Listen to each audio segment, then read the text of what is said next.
Андреевич Крылов, Синица. Синица на море пустилась, она хвалилась, что хочет море сжечь.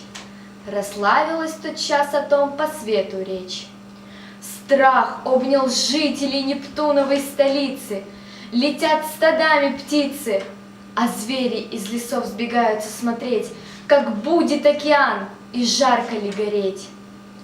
И даже говорят, на слух молвы крылатой, охотники таскаться по пирам, из первых с ложками явились к берегам, чтоб похлебать ухи такой богатой.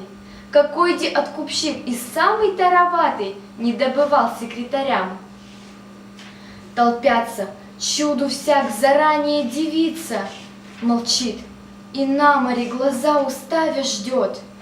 Лишь изредка иной шепнет: вот закипит, вот тотчас загорится. Не тут-то, море не горит, кипит ли хоть и не кипит.